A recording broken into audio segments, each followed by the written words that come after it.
todas las cartas. Si ustedes ven todas las demás cartas del Nuevo Testamento, siempre empiezan con un saludo. Yo Pablo, yo Pedro, saludo a los hermanos aquí, allá, etc.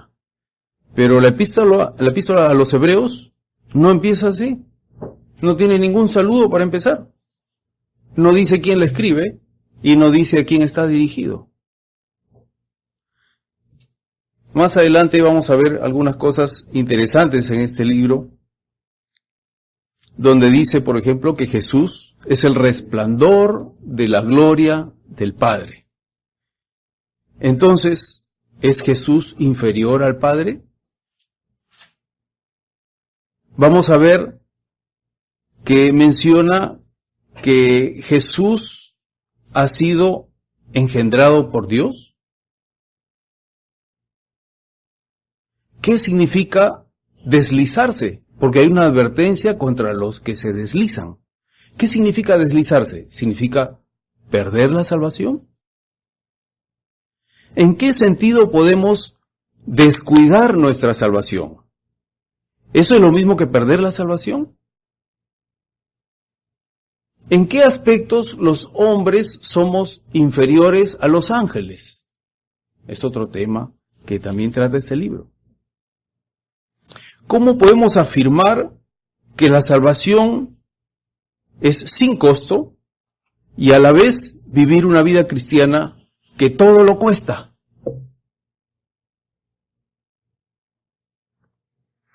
El autor es indeterminado, no se sabe quién es el autor, al menos no lo dice. Hay muchas opiniones de eruditos, hay algunos que dicen que fue Pablo, hay otros que dicen que fue Silas, hay otros que dicen que fue Apolos, hay otros que dicen que fue Priscila y Aquila, y así, hay diferentes opiniones, pero no se sabe a ciencia cierta quién fue el autor. No se sabe tampoco la fecha, pero sí se sabe un dato, y lo vamos a ver mientras estudiamos este libro, que fue antes del año 70 después de Cristo, porque en ese año fue destruido el templo que fue construido por Herodes. En el año 70 fue destruido el templo, y en las referencias que hay en este libro se menciona que los sacrificios todavía estaban continuando en el templo, quiere decir que aún no había sido destruido. Está dirigido a los cristianos hebreos, por eso el nombre de este libro es la epístola a los hebreos. Y más que forma de carta, tiene forma de sermón. Por eso es que les decía, ¿no? ¿Y por qué no está dirigido con saludos al principio como si fuera una carta? Este libro comienza como un sermón, no tiene el saludo típico de una carta, pero si miran al final, el capítulo 13, versículos 20 al 25, termina como una carta. Qué raro. O sea, empieza como un sermón, pero termina con saludos como una carta. Entonces, es probable que en realidad este haya sido una homilía o un sermón en una sinagoga, que luego fue convertida a una carta, fue remitida a una iglesia o a un grupo de hermanos, y al final le agregaron los saludos típicos de una carta. Este libro fue escrito para todos los judíos. En esa época, estamos hablando del siglo I, el judaísmo era legal. Quien practicaba el judaísmo no tenía ningún temor, ningún riesgo de ser perseguido. El judaísmo era legal en ese momento. Pero el cristianismo no. Los cristianos eran ilegales. Los cristianos eran perseguidos por su fe. Entonces, los judíos que practicaban su religión judía en las sinagogas, que eran libres de practicarla porque no era ilegal, el judaísmo era permitido, que conocían el Evangelio y aceptaban a Cristo como su Salvador, pasaban a ser perseguidos si ellos se mostraban como cristianos. Entonces comenzó a ocurrir algo interesante y quiero que lo tengan en mente durante toda la prédica. Judíos los sábados seguían reuniéndose en la sinagoga los judíos creyentes con los judíos inconversos. O sea, judíos no creyentes, practicantes del judaísmo, pero no creyentes en Cristo. Y los domingos y otros días de la semana se reunían con los hermanos creyentes y mantenían esa dualidad de comunión. No sé si fui claro. O sea, los judíos que conocían a Cristo se congregaban con sus hermanos en Cristo en las iglesias, en las casas. Pero los sábados seguían yendo a la sinagoga y tenían comunión con los judíos incrédulos que no habían aceptado a Cristo. Y aparentemente su apariencia era de seguir siendo judíos y no cristianos, para evitar la persecución. O sea, mantenía una especie de doble vida cristiana, doble vida espiritual, ¿no? Aparentaban ser judíos en la sinagoga los sábados, pero el resto de la semana con los creyentes. Eso es algo que quiero que tomen en cuenta durante todo el sermón, porque hay algunos pasajes en este libro que solamente se van a entender si se toma en cuenta eso. En el capítulo 13, el versículo 24, dice, al final del versículo, los de Italia os saludan. No se refiere al Juventus ni nada de eso, ¿no? Por si acaso.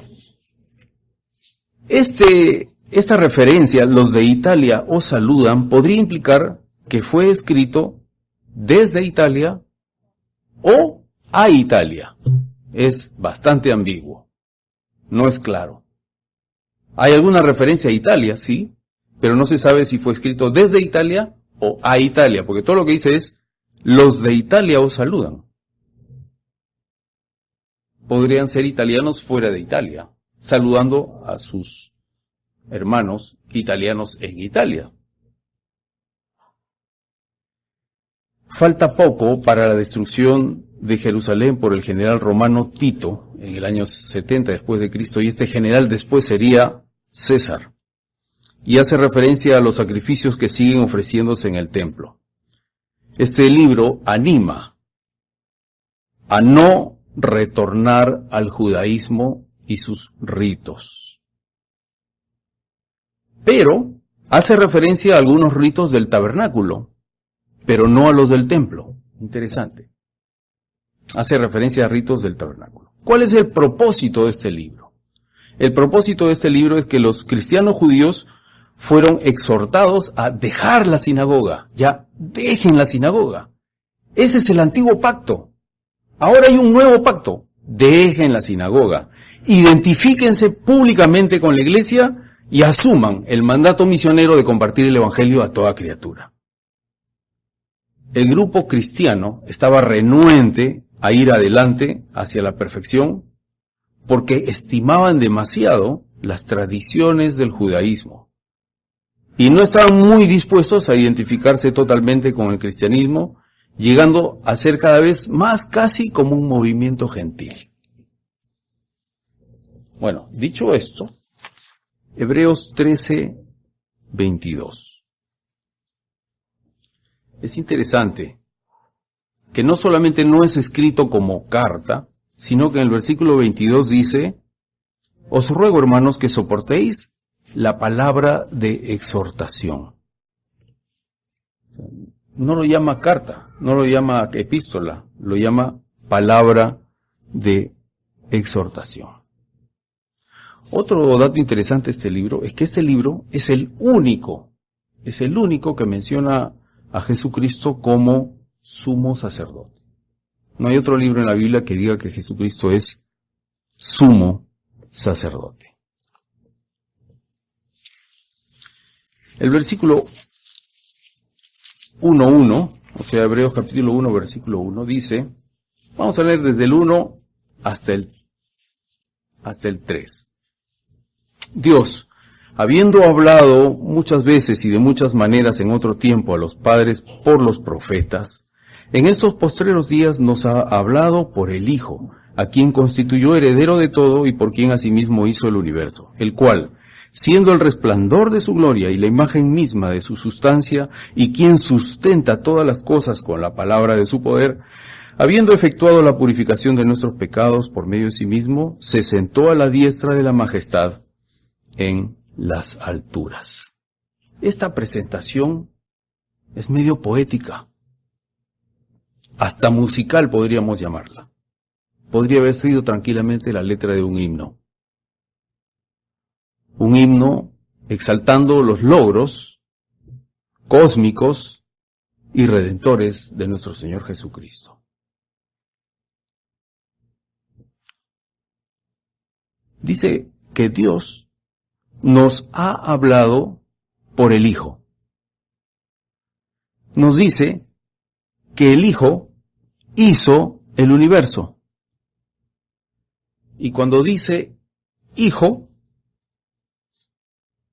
nos está hablando de un miembro de la familia. Hijo. Y aquí hay algo un poco difícil de entender, pero que ayer conversando con un pastor, como que se me aclaró un poquito. ¿Jesús es Dios? Es Dios. ¿El Padre es Dios? Es Dios. ¿El Espíritu Santo es Dios? Entonces, ¿quién vino a la tierra y murió en la cruz? El Hijo. Dios. Dios vino a la tierra. Y Dios también estaba en el cielo. Y Dios envió a Dios a morir por nosotros. Entonces, si son la misma persona, ¿por qué Dios Padre lo llama a Dios Hijo? Si son lo mismo. ¿O Jesús no era Dios? Jesús era Dios. El Padre era Dios, el Espíritu Santo es Dios. ¿Por qué entonces esos títulos de Padre, Hijo y Espíritu Santo? Que dicho sea de paso, en la Biblia en ninguna parte menciona la palabra Trinidad. Y esa es tal vez una de las acusaciones que nos hacen los judíos practicantes, ¿no? Dicen, ustedes son politeístas porque adoran a tres dioses. Al Dios Padre, al Dios Hijo y al Dios Espíritu Santo.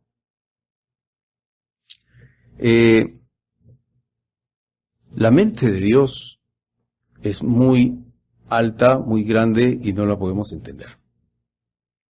Y Dios, para que nosotros podamos tener alguna referencia de Él, podamos tener algún concepto de Él, Él usa antropomorfismos, que significa, por ejemplo, Dios dice que Dios tiene un brazo, ¿no? Un brazo fuerte. Pero no significa que Dios tiene un brazo como el que nosotros conocemos. Es solo una imagen, un antropomorfismo para que nosotros podamos entender el poder y la fuerza de Dios. Cuando Dios llama a Jesús Hijo, no es que Él lo creó como su Hijo, si es Dios mismo. Es un antropomorfismo para que podamos entender en nuestra mente finita la grandeza y la infinidad de Dios. Entonces, Dios nos ha hablado por el Hijo. Dios nos ha hablado Él mismo. Cuando el Hijo nos habla, Dios mismo nos está hablando.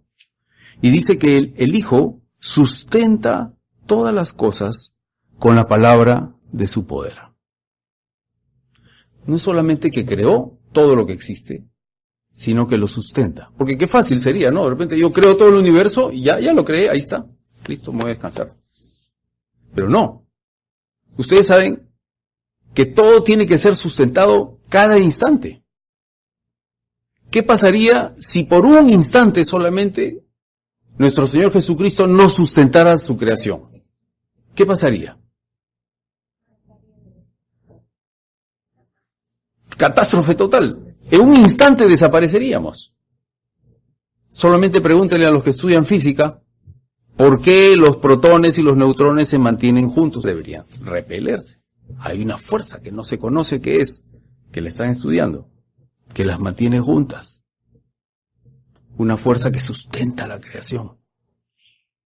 Sustenta todas las cosas. El versículo 3 al final dice, se sentó a la diestra de la majestad en las alturas. ¿Qué significa? ¿Que Jesucristo está sentado? Nuevamente, un antropomorfismo. Significa que la obra está culminada. Nuestra salvación está terminada. La obra que Cristo hizo en la cruz está terminada. Por eso habla de... Y lo van a ver varias veces en el libro de Hebreos, que Jesucristo está sentado. No significa que está sentado, descansando, viendo algo, ¿no? Sino que significa que la obra está terminada.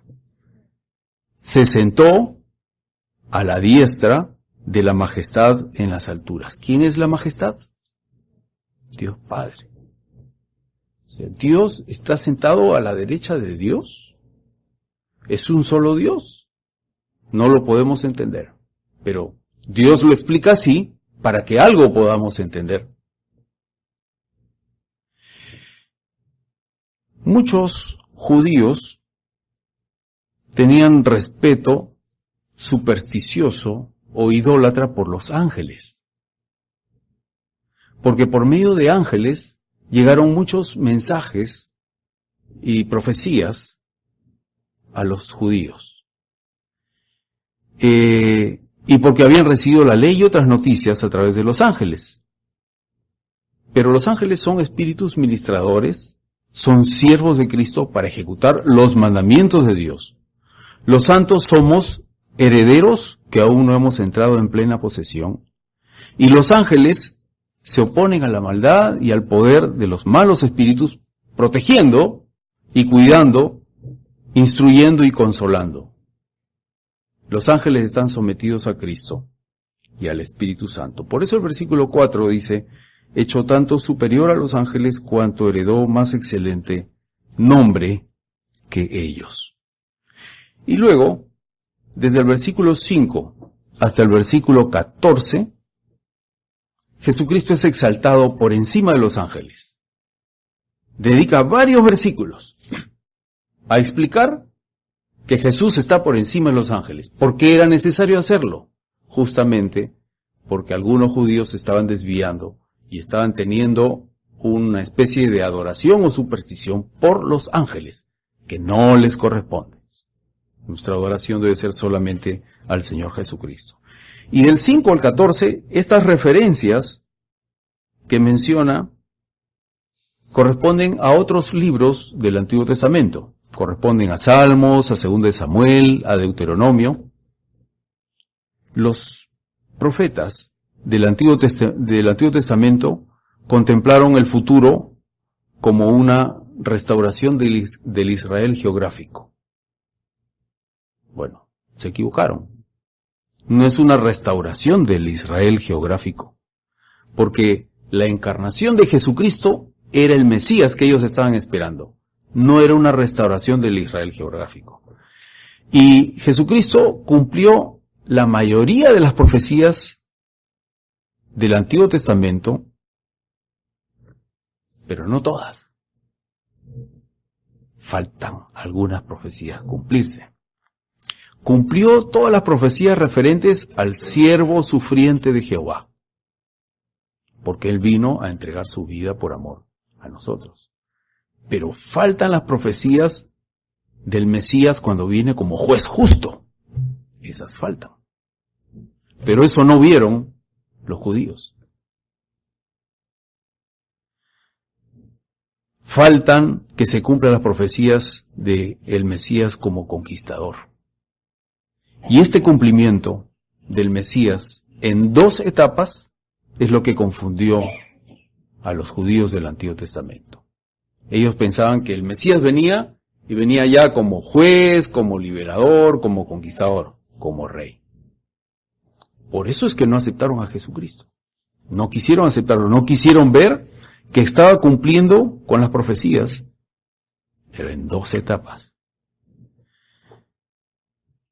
Y este cumplimiento de las profecías en 2 etapas es curioso, porque ha hecho que el reino de Dios sea presente. Pues sabemos que el reino de Dios está presente, pero al mismo tiempo está futuro. El reino de Dios está inaugurado, pero al mismo tiempo no está consumado. O sea, ya, pero todavía no. El reino de Dios. Y a lo largo de todo el Nuevo Testamento, esta es la tensión que existe. Ya, pero todavía no. Ya está el reino de Dios, pero todavía no está consumado. Si lo vemos con estos ojos, vamos a entender todo el Nuevo Testamento. El reino de Dios ya vino, pero no está consumado aún. Lo más maravilloso es que la humanidad pecaminosa, entre ellos nosotros, por fe en Cristo, podemos compartir la herencia de Jesucristo. En el versículo 2 dice que el Hijo fue constituido heredero de todo. Y por fe en Jesucristo podemos compartir esa maravillosa herencia. El versículo 9 nos dice que Jesucristo ha amado la justicia, por lo cual Dios le ungió. Jesucristo tiene superioridad entonces sobre los ángeles, sobre los reyes, sobre los gobernadores o sobre toda la humanidad. Y en el versículo 10 dice: Tú, oh Señor, en el principio fundaste la tierra y los cielos son obra de tus manos. Jesús entonces es el agente del Padre en la creación. Es exaltado Jesucristo por encima de los ángeles. Su mensaje es fundamental en importancia y es muy peligroso no atenderlo. En el capítulo 2, de los versículos 1 al 4, nos exhorta a adherirnos firmemente a Cristo y a su Evangelio. Hay una advertencia. En el versículo 2 dice: porque si la palabra dicha por medio de los ángeles fue firme y toda transgresión y desobediencia recibió justa retribución. Lo que pasa es que el pacto de Moisés había sido descuidado por los judíos. Y eso tuvo consecuencias tremendas. Los judíos fueron atacados, vencidos y llevados como esclavos.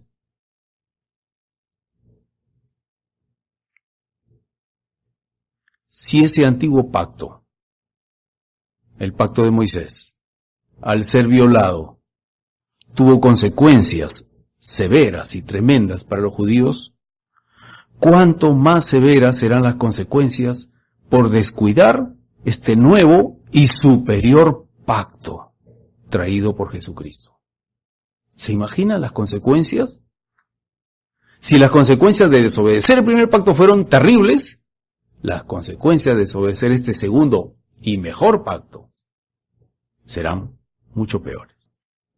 En el versículo 2:3 dice: ¿cómo escaparemos nosotros si descuidamos una salvación tan grande, la cual, habiendo sido anunciada primeramente por el Señor, nos fue confirmada por los que oyeron?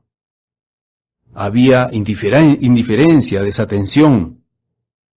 Con la primera venida de Cristo hubo un incremento de la maldad y también de los dones espirituales. Y se estima que en la segunda venida de Cristo también debe ocurrir lo mismo, un incremento de la maldad y de los dones espirituales. Debemos tener cuidado para no deslizarnos, como dice el versículo 1. No sea que nos deslicemos. ¿Quiénes se deslizan? Los que no maduran, los que no retienen. El versículo 4 dice, testificando Dios juntamente con ellos con señales y prodigios y diversos milagros y repartimiento del Espíritu Santo según su voluntad. El versículo 6 dice, ¿qué es el hombre para que te acuerdes de él? ¿O el hijo del hombre para que le visites? Le hiciste un poco menor que los ángeles. Le coronaste de gloria y de honra. Entonces, los ángeles son seres espirituales y nosotros somos un poco menores que los ángeles, dice. Y en el versículo 9 dice, pero vemos a aquel que fue hecho un poco menor que los ángeles, a Jesús, coronado de gloria y de honra a causa del padecimiento de la muerte, para que por la gracia de Dios gustase la muerte por todos. Entonces aquí hay una contradicción, porque en el versículo 1.1 dice que Jesucristo fue hecho superior a los ángeles, y en el versículo 2.9 dice que fue hecho poco menor que los ángeles. Acá hay una contradicción. Aparente, efectivamente. Es una contradicción aparente. ¿Por qué? Porque Jesús es superior a los ángeles. Y todo el capítulo 1 está dedicado a eso, a demostrar que Jesús es superior a los ángeles. Cuando acá en el versículo 9 dice que es un poco menor, fue hecho un poco menor que los ángeles, se refiere a la encarnación de Jesucristo, que dejó su trono de gloria y vino a hacerse hombre. Un poco menor que los ángeles. Esa es la explicación. Entonces, si alguien le dice, no, la Biblia está llena de contradicciones porque dice que es superior y después dice que es menor. No es así. Hay que examinar siempre el contexto de cada versículo. Murió Jesucristo por la humanidad para traer muchos hijos. Por eso es que Jesucristo es el Hijo. Porque su función principal es traer hijos. Nosotros somos hijos de Dios. Y a lo largo de la historia, Jesucristo ha traído millones de hijos. Él es el Hijo de Dios que trae hijos. Y esa es nuestra función también como hijos de Dios, traer hijos. Hijos espirituales. El versículo 10 nos dice que habiendo de llevar muchos hijos a la gloria, perfeccionase por aflicciones al autor de la salvación de ellos. Entonces vemos acá que el perfeccionamiento del creyente es a través del sufrimiento, a través de las aflicciones. El versículo 14, así que por cuanto los hijos participaron de carne y sangre, él también participó de lo mismo para destruir por medio de la muerte al que tenía el imperio de la muerte, esto es, al diablo. Entonces, la muerte de Jesucristo. Por la muerte de Jesucristo, la muerte murió. Por la muerte de Jesucristo, la muerte murió. Porque acá dice claramente, para destruir por medio de la muerte al que tenía el imperio de la muerte. Por la muerte de Jesucristo, la muerte murió. Satanás no tiene poder absoluto sobre la muerte, pero sí tiene poder sobre el temor de la muerte. Por eso es que el mundo tiene miedo de morir. Pregunte usted a cualquier persona. Todos tienen miedo de morir. ¿Por qué tienen miedo de morir? Porque Satanás tiene poder sobre el temor de la muerte. Pero nosotros que somos hijos de Dios, no estamos sujetos al poder de Satanás. Nosotros no tenemos temor a la muerte. Porque sabemos que para mí el vivir es Cristo y el morir es ganancia. Efectivamente, estamos liberados del poder de Satanás. Una vez tuvimos temor de la muerte, no más. Jesús asumió la naturaleza humana para, de esa manera, hacer su obra de reconciliación. Jesucristo sufrió tentaciones para poder ayudar a los que somos tentados, para poder hacer su sacerdocio, su llamamiento celestial. Jesucristo fue hijo para hacer más hijos. En el capítulo 3 dice que Jesús también es superior a Moisés. El versículo dice, por tanto, hermanos santos, participantes del llamamiento celestial. ¿Se está dirigiendo a quién? A creyentes. A los judíos creyentes. Acuérdense de quién estábamos hablando. Los judíos que habían conocido a Cristo, pero seguían yendo a la sinagoga, pero eran creyentes. Le está diciendo, hermanos, participantes del llamado celestial. Y el versículo 2 dice, el cual es fiel al que le constituyó, como también lo fue Moisés en toda la casa de Dios. Moisés fue fiel, sí, pero falló. Falló. ¿En qué falló Moisés? En que no logró introducir al pueblo de Israel al descanso de Dios. ¿Cuál era? La tierra prometida. Allí falló Moisés. Y por esa razón Dios no le permitió a Moisés entrar a la tierra prometida. Esa fue la falla de Moisés. El antiguo pacto. Pero Jesús no fallará. Jesús nos ha prometido introducirnos a nosotros a su descanso. Y Él no va a fallar. ¿Se dan cuenta por qué Jesús es superior a Moisés? ¿Su pacto es superior al pacto de Moisés? Porque Moisés falló, pero Jesús nunca va a fallar. El versículo 3:6 dice, pero Cristo como hijo sobre su casa, la cual casa somos nosotros. Nosotros somos la casa. Y Cristo es hijo sobre nosotros. Nosotros somos hijos. Él es hijo que produce hijos. Él está sobre la casa que somos nosotros. Dice, si retenemos firme hasta el fin la confianza y el gloriarnos en la esperanza. Entonces aquí tenemos una segura consumación de nuestra fe. Y aquí viene un paréntesis, a partir del versículo 7, sobre el fracaso de Israel. El fracaso de Israel. Fracaso para entrar al descanso de Canaán. Desde el versículo 7 en adelante, nos habla de que el endurecimiento del corazón es fuente de pecados. Y que no existe reposo si es que uno está bajo la ira de Dios. No hay nadie, ni siquiera los más fuertes del rebaño, que no necesiten ayuda de otros cristianos.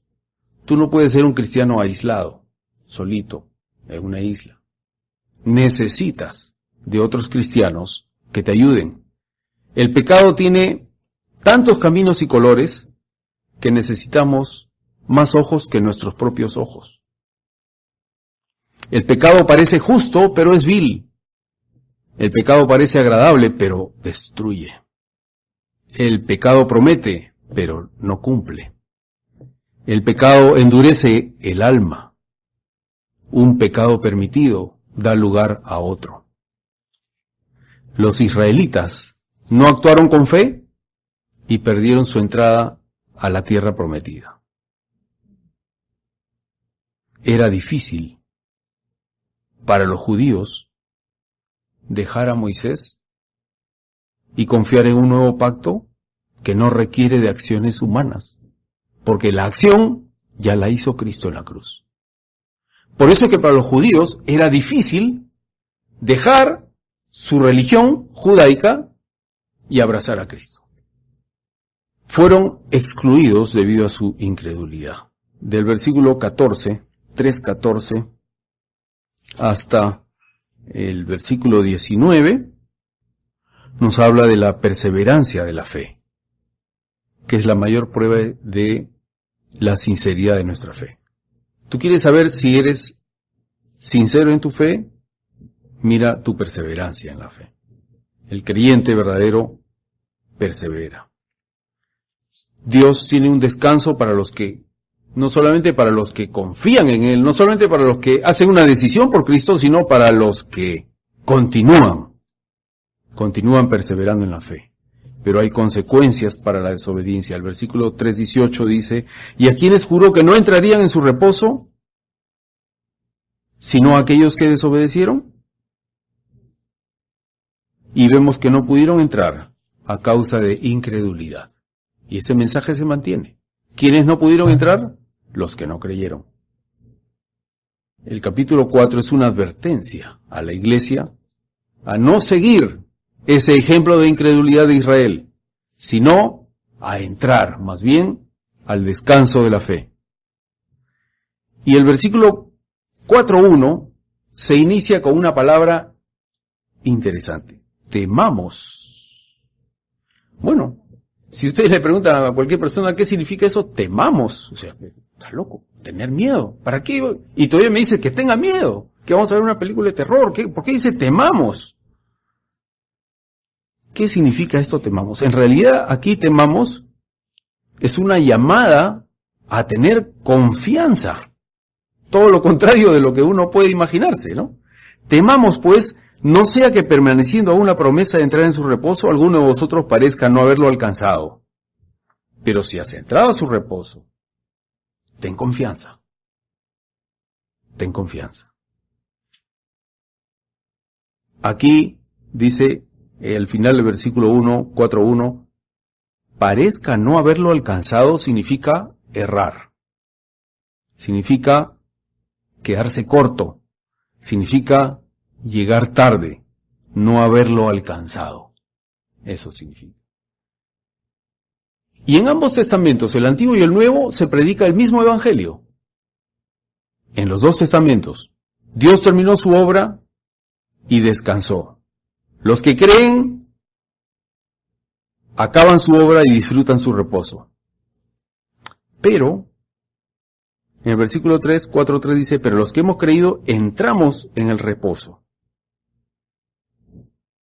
Sin embargo, en el versículo 7 dice, otra vez determina un día. Hoy, diciendo después de tanto tiempo por medio de David, como se dijo, si oyereis hoy su voz, no endurezcáis vuestros corazones. Esto está haciendo un llamado.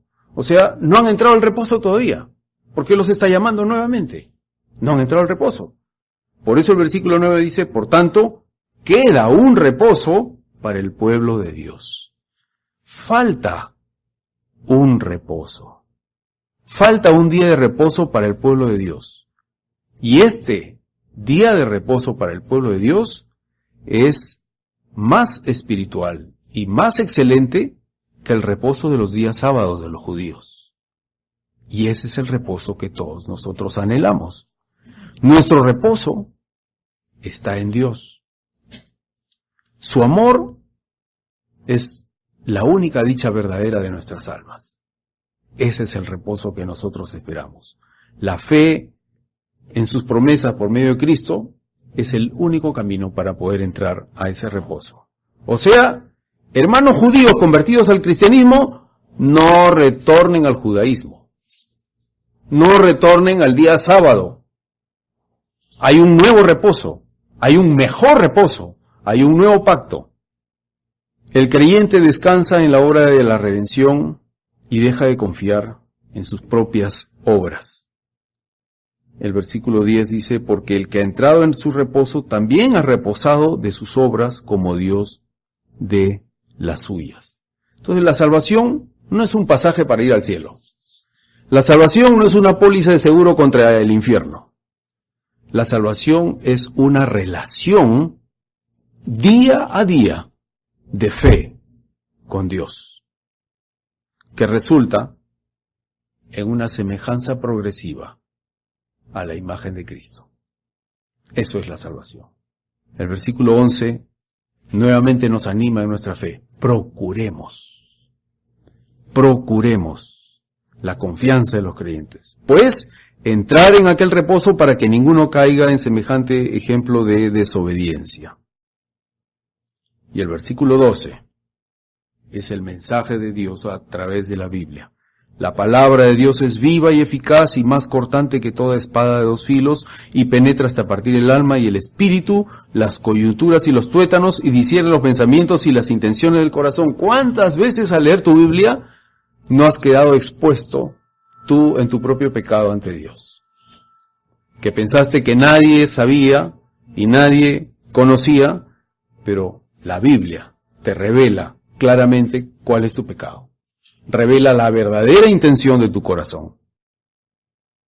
El versículo 13 dice, y no hay cosa creada que no sea manifiesta en su presencia. Antes bien, todas las cosas están desnudas y abiertas a los ojos de aquel a quien tenemos que dar cuenta.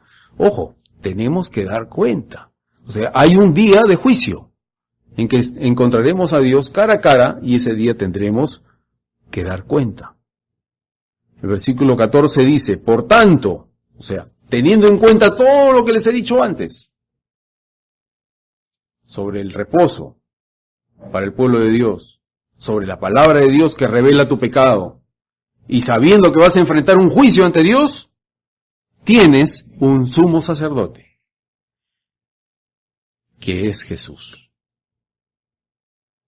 Por lo tanto, dice, retengamos nuestra profesión. Habla de perseverancia, de un discipulado continuo, de continuamente apoyarnos, ayudarnos, estimularnos a la fe, edificarnos mutuamente.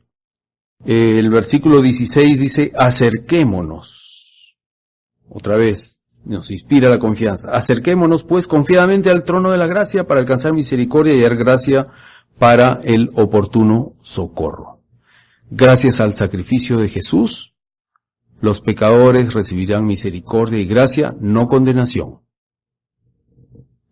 No condenación, sino misericordia y gracia a los pecadores que se acercan a Jesús. Por eso debemos acercarnos siempre al Señor en oración, en meditación, y Él nos va a ayudar en el momento de la prueba. Dios dice en el versículo 6, Jesucristo es sacerdote para siempre, según el orden de Melquisedec. Y aquí hay una cosa interesante. ¿Ustedes han escuchado de los rollos del Mar Muerto? Los rollos del Mar Muerto fueron encontrados en una cueva, en una zona adyacente al Mar Muerto que se llama Qumran. También son conocidos como los rollos de Qumran. Estos rollos fueron escondidos en vasijas, tinajas de cerámica, en el fondo de las cuevas y tapados con piedras para que nadie los encuentre. ¿Por qué? Porque las personas que vivían en ese lugar conocían de la inminencia de su ataque, muerte y destrucción y muerte. O sea, ellos iban a ser atacados por los romanos. ¿Quiénes vivían ahí? Una secta judía llamada los esenios. Los esenios era una secta que con mucha pulcritud se dedicaba a hacer copias de las escrituras y a vivir la vida de acuerdo a la ley mosaica. Pero sabían que los romanos venían y los iban a destruir. ¿Qué era lo más valioso para ellos? La palabra. La escondieron en estas vasijas, la metieron en las cuevas, la sellaron, vinieron los romanos y lo destruyeron, no quedó nadie. Y por siglos nadie supo de eso, de ese tesoro que estaba ahí. Ese tesoro fue encontrado en los años 40, 1947 creo por ahí. Y se encontró, no los originales, pero sí copias muy antiguas de la palabra de Dios que han servido para confirmar la exactitud de la palabra de Dios. Bueno, esa secta de esenios que vivían ahí, ellos tenían la idea de que iban a venir dos Mesías. Un Mesías real y un Mesías sacerdotal. Bueno, esa era su idea. Ellos pensaban eso. Pero Jesús cumplió ambas funciones. No solamente esas, sino que los tres oficios ungidos del Mesías los cumplió Jesucristo, porque Jesucristo fue profeta, sacerdote y rey. El Mesías Jesucristo cumplió todo. Capítulo 5, versículo 7 dice, y Cristo, en los días de su carne, ofreciendo ruegos y súplicas con gran clamor y lágrimas al que le podía librar de la muerte, fue oído a causa de su temor reverente. Jesús como sacerdote, ¿no? Ahí podemos ver a Jesús como sacerdote ofreciendo ruegos y súplicas. Y tenía ahí momentos duros de dolor, ¿no? Ruegos, súplicas, lágrimas, llanto, muerte. ¿Por qué? ¿Jesús tenía miedo? ¿Tenía miedo de morir Jesús? Porque acá dice que rogaba, lloraba al que le podía librar de la muerte. ¿De qué tenía miedo Jesús? Jesús tenía temor de perder su compañerismo con el Padre. A eso era lo que temía Jesús. Sabía que al cargar el pecado tuyo, mío y de toda la humanidad de todos los tiempos, Él iba a ser separado espiritualmente de su Padre. ¿Recuerdan ustedes que les dije al principio que Jesús es Dios? El Padre es Dios. Es como si supieras que una parte de ti iba a ser cercenada, iba a ser separada. Dios iba a ser dividido para que una parte cargue el pecado. No lo podemos entender. Esto es por el antropomorfismo, que hablamos de Dios Padre y de Dios Hijo. Pero Jesucristo temía perder ese compañerismo con el Padre, con Dios. Yo soy Dios, Él es Dios. Es un poco difícil y profundo de entender. El versículo 8 dice, y aunque era hijo, por lo que padeció, aprendió la obediencia.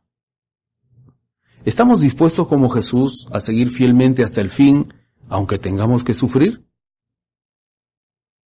¿Saben qué? Parte del paquete de la salvación es el sufrimiento. Cuando tú vas y compras un combo en el restaurante, viene el sándwich, la gaseosa y las papas. Bueno, el combo de la salvación incluye sufrimiento. Cuando tú eres salvo, vas a sufrir.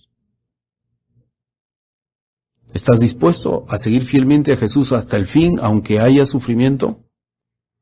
El versículo 9 dice, y habiendo sido perfeccionado, vino a ser autor de eterna salvación para todos los que le obedecen. El que obedece es discípulo verdadero. ¿Quieres saber si alguien es verdaderamente creyente? Fíjate si obedece. ¿Por qué entonces huir del sufrimiento si sufrir nos hace más semejantes a Cristo? ¿Por qué evitamos el sufrimiento si el sufrimiento hace que seamos creyentes más maduros en nuestra fe? El versículo 11 dice, acerca de esto tenemos mucho que decir y difícil de explicar por cuanto os habéis hecho tardos para oír. Pereza espiritual. Os habéis hecho tardos para oír. 12. Porque debiendo ser ya maestros, después de tanto tiempo tenéis necesidad de que se os vuelva a enseñar cuáles son los primeros rudimentos de la palabra de Dios, y habéis llegado a ser tales que tenéis necesidad de leche y no de alimento sólido.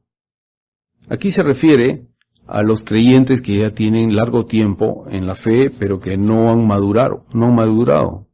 En ese momento, el autor se está refiriendo a esos judíos creyentes que estaban manteniendo compañerismo con judíos incrédulos, evitando las controversias, evitando los temas de discusión, evitando la persecución, evitando cumplir la gran comisión de llevar el evangelio a todo el mundo. Debiendo ser ya maestros, todavía necesitaban leche.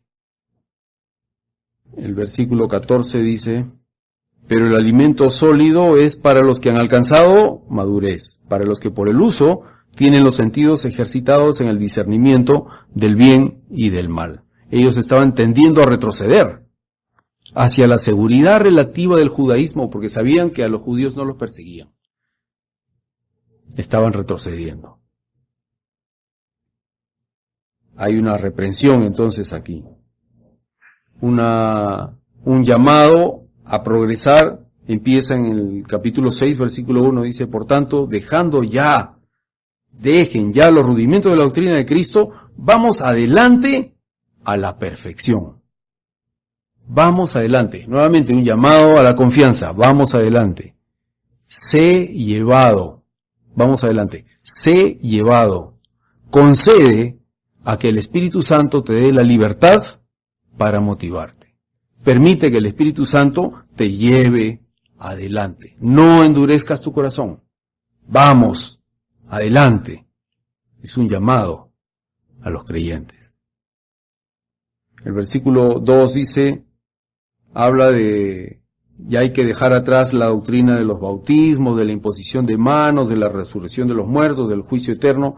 Eran algunas doctrinas que creían los judíos de esa época, ¿no? Referente a los lavados ceremoniales, la asignación de las manos para identificarse con las víctimas, etcétera.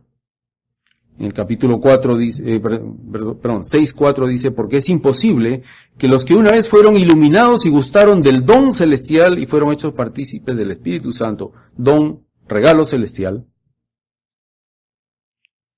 está dirigido a los judíos creyentes porque recibieron el regalo celestial. Dice, es imposible que los que gustaron, en el versículo 5, de la buena palabra de Dios y los poderes del siglo venidero y recayeron, sean otra vez renovados para arrepentimiento, crucificando de nuevo para sí mismos al Hijo de Dios y exponiéndole al vituperio. Estos versículos son bastante complicados, no hay mucho acuerdo entre los eruditos sobre qué es lo que es el significado final de esto, pero a los judíos creyentes de esa época les está diciendo, júntense a la iglesia perseguida. No vuelvan al judaísmo. Y a los judíos incrédulos les está diciendo, vengan a la iglesia. Abracen al cristianismo. Abracen a Cristo. En el versículo 6, donde dice, y recayeron, sean otra vez renovados para arrepentimiento, crucificando de nuevo para sí mismos al Hijo de Dios y exponiéndole al vituperio, no se refiere al creyente que cae en pecado por una tentación, sino se refiere a la persona que habiendo asistido a la iglesia y habiendo profesado abiertamente ser hijo de Dios y habiendo participado en la comunión con los hermanos, abierta y claramente renuncia a Cristo por enemistad contra Dios, por enemistad contra su causa y por enemistad contra su pueblo. Estas personas dice que es imposible su arrepentimiento. Y estamos hablando claramente de la apostasía. Y la apostasía se va a incrementar conforme se acerque la segunda venida de Cristo. Escucharon, comprendieron, vieron el poder del Evangelio, pero no nacieron de nuevo. Rechazaron a Cristo. Versículo 9 dice, pero en cuanto a vosotros, oh amados, estamos persuadidos de cosas mejores y que pertenecen a la salvación, aunque hablamos así. Las obras de amor hechas para la gloria de Cristo son señal evidente de salvación. Y dice en el versículo 10, Dios no es injusto para olvidar vuestra obra y el trabajo de amor que habéis mostrado. Dios va a juzgarte en base a si tu nombre está escrito en el libro de la vida, y también va a juzgar tus obras. Tus obras van a ser probadas como por fuego, que harán las que pasen la prueba del fuego, las otras serán quemadas. Pero tu salvación no va a depender de tus obras, sino tus obras son una consecuencia de tu salvación. El versículo 13 dice, porque cuando Dios hizo la promesa a Abraham, no pudiendo jurar por otro mayor, juró por sí mismo. O sea, Dios juró por sí mismo. Los hombres, ¿por quién juran? Por Dios, por la Biblia, por los santos evangelios, etc. Pero Dios juró por sí mismo. Nuestra esperanza está en el carácter inalterable de Dios y en sus promesas. Y luego viene la promesa, versículo 14. De cierto, te bendeciré con abundancia y te multiplicaré grandemente. Esta promesa fue hecha a Abraham. Y fue una promesa incondicional. Y el versículo 18 dice, para que por dos cosas inmutables, en las cuales es imposible que Dios mienta, tengamos un fortísimo consuelo los que hemos acudido para asirnos de la esperanza puesta delante de nosotros. Nuestra esperanza, nuestro consuelo, es porque hay dos cosas inmutables que nunca van a cambiar, que van a permanecer para siempre. ¿Cuáles son? El juramento que hizo Dios y la promesa que hizo Dios. ¿Dónde está el juramento de Dios? capítulo 5, versículo 6. Tú eres sacerdote para siempre, le dijo a Jesucristo. Tú eres sacerdote para siempre. Jesucristo es nuestro sacerdote para siempre. Ese es el juramento de Dios. Y la promesa de Dios estaba en el versículo 18, en el versículo 14. Te bendeciré con abundancia y te multiplicaré grandemente. La cual tenemos como segura, versículo 19, como segura y firme ancla del alma y que penetra hasta dentro del velo. Interesante que si ustedes tienen oportunidad de visitar en Roma las catacumbas, donde muchos de nuestros hermanos cristianos vivieron, sufrieron y murieron, están grabadas en las paredes anclas. Ese era un antiguo símbolo cristiano para demostrar seguridad y esperanza. Esa es la función del ancla. Seguridad te mantiene firme, por más que el viento sople, por más que las olas te lleven de un lado a otro, si tu ancla está bien puesta, el barco no se va a mover del lugar. El capítulo 7 también es otro capítulo controversial porque nos habla del sacerdocio de Melquisedec. ¿Quién era Melquisedec? Versículo 1. Rey de Salem, sacerdote del Dios Altísimo que salió a recibir a Abraham, que volvía de la derrota de los reyes, y le bendijo. Era un rey y un sacerdote. Es el único caso que podemos encontrar en el Antiguo Testamento de alguien que sea al mismo tiempo rey y sacerdote. Nadie más es rey y sacerdote. ¿Recuerdan el caso de Saúl, que era el rey y que se metió a ejercer función sacerdotal y por esa razón Dios lo condenó? Nadie fue rey y sacerdote al mismo tiempo, excepto Melquisedec. Y Melquisedec era rey de un lugar llamado Jebús, donde habitaban los jebuseos. Jebús, que posteriormente fue Jerusalén. Jerusalén. Pero interesante que la palabra Jerusalén incluye la palabra Salem, que significa paz. Rey de Salem, o sea, rey de paz. Hay bastante del tipo de Cristo en la persona de Melquisedec. La palabra Melquisedec significa mi rey de justicia. Y no se menciona el linaje de Melquisedec. Melquisedec es mencionado 3 veces en la Biblia. En Génesis, cuando Abraham le da los diezmos a Melquisedec, en los Salmos, donde está el juramento, y aquí en Hebreos. Solo en estos 3 lugares se ha mencionado Melquisedec. No se menciona su linaje. Abraham le rinde homenaje. Hay algunos eruditos que dicen que Melquisedec es el alma del hombre. Hay otros que dicen que Melquisedec fue un ángel. Hay otros dicen que Melquisedec fue el arcángel Gabriel. Otros dicen que es el Espíritu Santo. Otros dicen que es un intercesor superior al Mesías. Otros dicen que es Sem, el hijo mayor de Noé. No hay un acuerdo sobre quién es Melquisedec, pero es un tipo de Cristo. Es un tipo de Jesús. ¿Por qué? Porque Abraham le ofreció el diezmo. Porque sus padres no están registrados. Porque fue líder en Jerusalén. Porque fue sacerdote de Dios. Y es interesante que Abraham le dio los diezmos a Melquisedec antes de que exista la ley de los diezmos. Antes de que exista la ley mosaica. O sea, el principio de los diezmos es previo a la ley. En el versículo 8, 7-8 dice, capítulo 7, versículo 8, y aquí ciertamente reciben los diezmos hombres mortales, pero allí, refiriéndose al caso de Melquisedec, uno de quien se da testimonio de que vive. O sea, Melquisedec estaba vivo en ese momento. En el versículo 7:12 dice, porque cambiado el sacerdocio, necesario es que haya también cambio de ley. Entonces, el propósito de la ley no era producir justicia.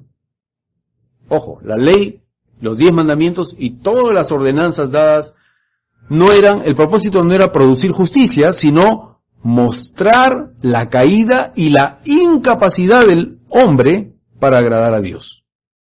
Ese era el propósito de la ley.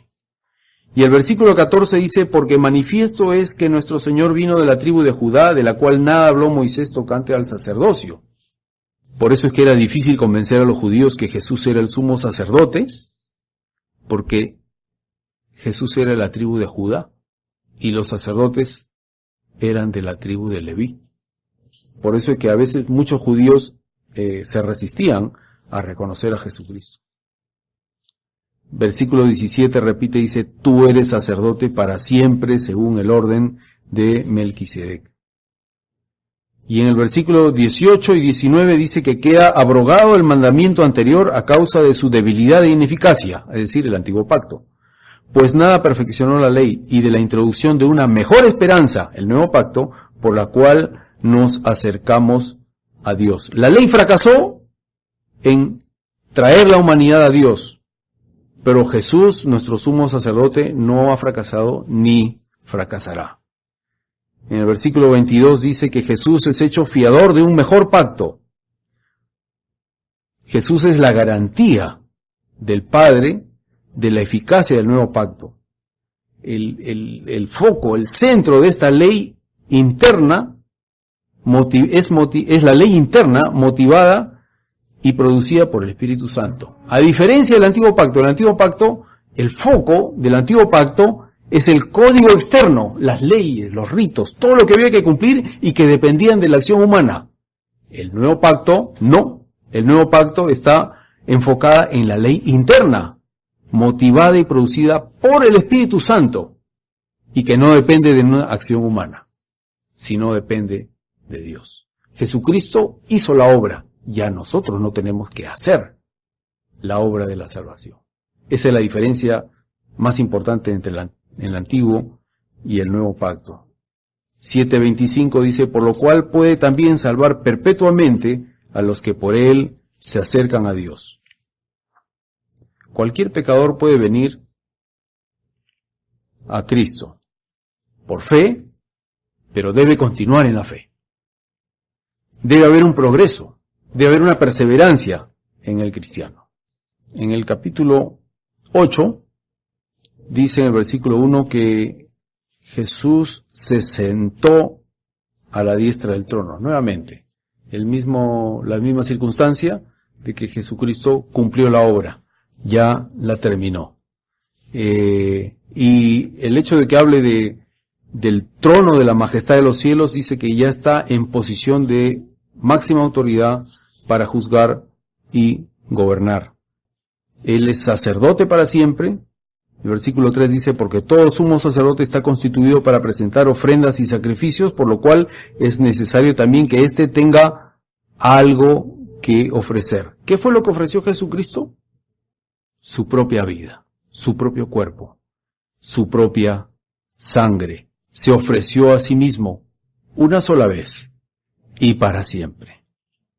El versículo 4 dice, así que, si estuviese sobre la tierra, ni siquiera sería sacerdote, habiendo aún sacerdotes que presentan las ofrendas según la ley. Esta es una de las razones por las cuales se cree que este libro fue escrito antes del año 70, porque dice que todavía habían sacerdotes presentando ofrendas según la ley.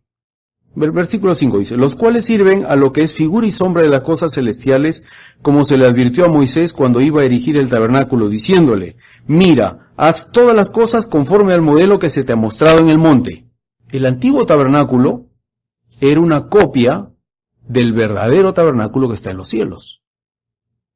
Y en este libro de Hebreos no se menciona como ejemplo al templo de Salomón o al templo de Herodes, sino al tabernáculo que hizo Moisés.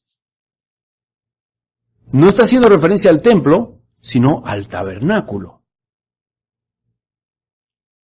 Se le advirtió a Moisés cuando iba a erigir el tabernáculo, haz todas las cosas conforme al modelo que se te ha mostrado en el monte.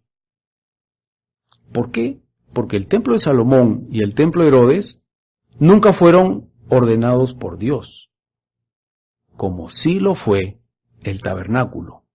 Entonces el tabernáculo es un modelo del tabernáculo celestial que un día vamos a poder observar en el cielo. El versículo 6 dice, pero ahora tanto mejor ministerio es el suyo cuanto es mediador de un mejor pacto establecido sobre mejores promesas. Porque está basado en mejores promesas. El mediador es Jesús. Jesús es el único árbitro verdadero entre Dios y la humanidad. No puede existir otro mejor árbitro. Versículo 10 dice, por lo cual este es el pacto que haré con la casa de Israel. Está hablando del futuro. Después de aquellos días, dice el Señor, pondré mis leyes en la mente de ellos y sobre su corazón las escribiré y seré a ellos por Dios y ellos me serán a mí por pueblo. Cuando dice mente se refiere a conocimiento y cuando dice corazón se refiere al deseo. Hoy todos podemos tener acceso a Dios. Versículo 11 dice, y ninguno enseñará a su prójimo, ni ninguno a su hermano, diciendo conoce al Señor, porque todos me conocerán, desde el menor hasta el mayor de ellos. Y cuando dice menor no se refiere a los niños, se refiere a los nuevos en la fe.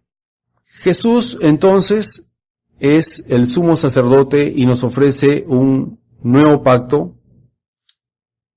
En el antiguo pacto, solo el sumo sacerdote entraba al lugar santísimo el día de la expiación, por sus pecados y por los pecados no intencionales de Israel. El sumo sacerdote entraba con la sangre una vez, un día específico al año, el día de la expiación. Pero hoy todos los creyentes son acercados a Dios por Jesucristo, con libre acceso, con perdón completo. El sacrificio completo y final ya fue hecho por Cristo, porque el rescate fue pagado por Él. Cristo tuvo que morir para que el Nuevo Testamento fuera promulgado. Es decir, tuvo que morir Cristo para que quede el Antiguo Testamento reemplazado por el Nuevo Testamento. La obra sacerdotal de Jesús fue entonces completa. Sacrificio en la tierra, intercesión en el cielo. Esa es la obra sacerdotal de Jesús, hecho una sola vez. Y el versículo 27, yo quería mencionar 9:27, dice, y de la manera que está establecido para los hombres que mueran una sola vez y después de esto el juicio. Significa que no hay reencarnación, no hay karma, no hay vidas previas. Esas son payasadas, ¿no? Los hombres mueren una sola vez. Y después de esto, el juicio. Por eso es que es tan urgente compartir el Evangelio con aquellos que no conocen a Cristo. El versículo 28 dice, así también Cristo fue ofrecido una sola vez para llevar los pecados de muchos y aparecerá por segunda vez sin relación con el pecado para salvar a los que le esperan. La primera vez Él vino para tratar con el pecado. La segunda vez Él viene para juntar a los creyentes. El capítulo 11 es conocido como el capítulo de la fe, donde tenemos una galería de personajes que son ejemplo para nosotros por su fe. Abel, Enoc, Noé, Abraham, Sara, Isaac, Jacob, José, Moisés, los padres de Moisés. Es interesante que acá menciona en la galería de fe a los padres de Moisés, Josué, Israel, Rahab y otros creyentes sobresalientes. En el capítulo 11, versículo 38 dice, que fueron, 37 y 38 dice, fueron apedreados, aserrados, puestos a prueba, muertos a filos de espada, anduvieron de acá para allá cubiertos de pieles de ovejas y de cabras, pobres, angustiados, maltratados, de los cuales el mundo no era digno, errando por los desiertos, por los montes, por las cuevas y por las cavernas de la tierra. Nuestros mejores ejemplos de la fe, mire cómo vivieron, casi como animales, perseguidos, cazados. ¿Por qué sorprendernos entonces de la persecución? Sabemos que hoy hay persecución en algunos lugares de la tierra y hay algunas normas o leyes que ya se ciernen sobre nosotros y nos podemos imaginar que puede haber una persecución pronto, pero no debe sorprendernos.